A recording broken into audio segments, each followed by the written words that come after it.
Hello, everyone. Welcome to MenoPROSE. So the groups you plan to work with, at the moment, we are liaising with the menopause support groups that exist within the UL community. And we want to give particular emphasis to cancer survivors and post-uterine women and men. So on to the next slide in terms of where we will find our people.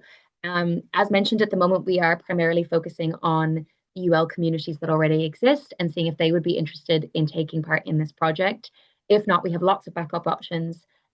We would go to menopause and cancer survival support groups, to charities. We also would use our own professional and personal networks to do outreach. So lots of options depending on what the right fit is. Okay, back to Aoife.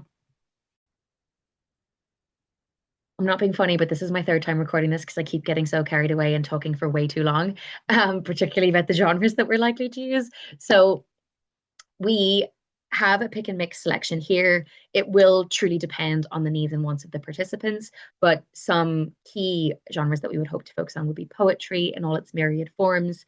We might bring in a performance element through spoken word, also through things like chant or rap or ritual theatre and script creation. We also want a self-reflective emotional development element, obviously given the topic and the focus of the project. So things like reflective journaling, memoir, letter writing will all be genres we're hoping to explore. And then on to the next slide. So what might work best from the participants' point of view? Clear objectives. Again, because of the sensitive, vulnerable, and raw nature of some of the themes that we might be discussing, creating a safe environment by having really clear expectations, a really clear mission, and a clear ask for the participants, I think will be key to achieving that.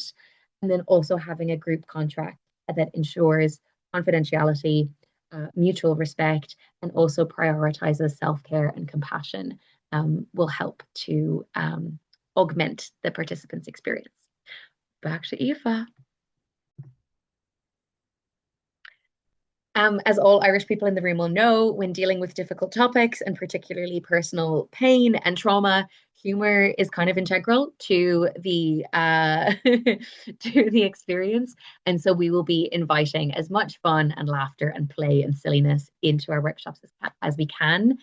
Aoife and I, both being performers, whether we like it or not, will definitely be more than happy to make idiots of ourselves and to lean into the outrageousness. And I think we've both found in the work that we've already done in education and facilitation that you kind of need to be the clown and set the tone by being the most outrageous of them all, and that can create a safe space for everyone else to join in. So we'll be doing lots of those kinds of things, and also ensuring we can bring maybe some dance and some music in to kind of shake it off and keep that lightness, even if so things might get heavy.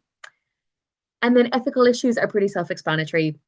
We're going to be working with vulnerable people, people potentially in recovery or in pain or with real trauma. So treading lightly, treading delicately, doing our due diligence.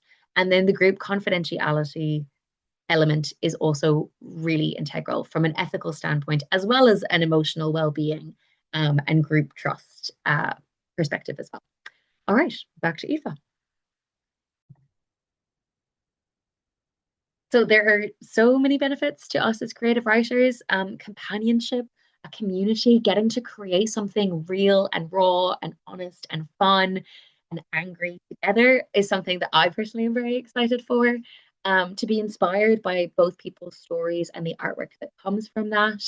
And then also the professional development in terms of enhancing our leadership capabilities, also learning the logistics of what goes into creating an anthology, say, or what goes into running a workshop, what techniques work, our ability to adapt on our feet in real time according to the needs and wants of the participants. There's so much room here for development and curiosity. And then just to go to the next slide in terms of where this could go in the future, I mean, everywhere, anywhere. We have many ideas, probably too many ideas.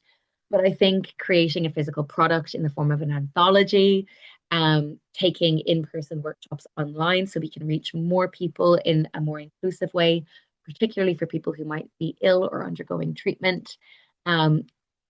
having a literary festival or a podcast in which we can interview authors who are postmenopausal or perimenopausal or cancer survivors or post-uterine, and how those things intersect with their craft would be really, really interesting. And then, I mean, retreats held internationally in beautiful places. Why the hell not? That would be chef's kiss golden. So yeah, I think we're both very excited for the many threads there are to pull from this project.